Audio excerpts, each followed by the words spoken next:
Hello good evening friends. एक बार फिर से आप सबका स्वागत है रोशन रेल अड्डा के यूट्यूब चैनल पे।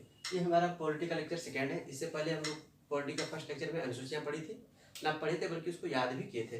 तो आज हम संविधान का भाग 1 स्टार्ट करने जा रहे हैं, यानी कि हमारे इस यूट्यूब चैनल पे पूरा संविधान को पढ़ाया जाएगा, यानी भाग 1 से लेकर भाग 22 तक हम लोग पढ़ेंगे। तो जिसमें से आज मेरा भाग 1 है। भाग 1 में दिया गया कि संघ और राज्य क्षेत्र के बारे में, यानी भारत के संघ और राज्य क्षेत्र के बारे में जानकारी हमको संविधान के भाग 1 से मिलती है। इसमें यह आर्टिकल 1 से लेकर आर्टिकल 4 तक है। अब इसमें हम लोग एक एक करके 4 आर्टिकल को देखेंगे और देखेंगे इससे कौन सा क्वेश्चन पूछे जाते हैं एग्जाम में, और सारे क्वेश्चन को भी डील करेंगे। तो चलिए स्टार्ट करते हैं इस वीडियो को।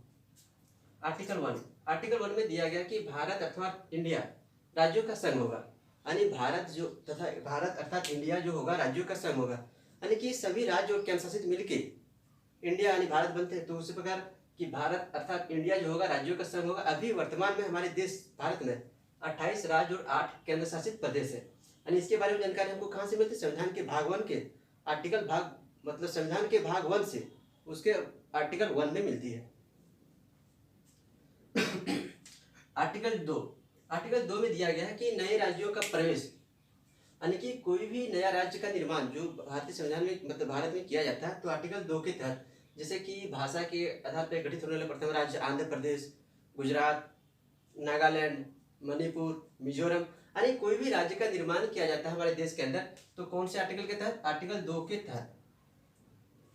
आर्टिकल 3 में दिया गया है कि राज्यों के नाम में परिवर्तन एवं क्षेत्रफल में परिवर्तन का अधिकार करने की शक्ति भारतीय संसद को प्राप्त है, यानी कि किसी भी राज्य के नाम में परिवर्तन, उसके क्षेत्रफल में परिवर्तन करने की शक्ति भारतीय संसद को प्राप्त है। और क्या किसी भी राज्य के नाम में क्षेत्रफल में परिवर्तन करने की शक्ति के लिए कौन सा बहुमत चाहिए? एग्जाम मतलब बार बार क्वेश्चन पूछ लिया जाता है कि साधारण बहुमत चाहिए कि पूर्ण बहुमत चाहिए। तो आप लोगों को बता देते हैं कि किसी भी राज्य के क्षेत्रफल में या उसके नाम में परिवर्तन करने के लिए साधारण बहुमत चाहिए। अगर राज्य इस पर सपोर्ट ना भी करे तो भी संशोधन किया जा सकता है, यानी कि किसी भी राज्य के क्षेत्रफल और नाम में परिवर्तन करने का अधिकार भारतीय संसद को प्राप्त है, वो भी साधारण बहुमत से संशोधन किया जा सकता है।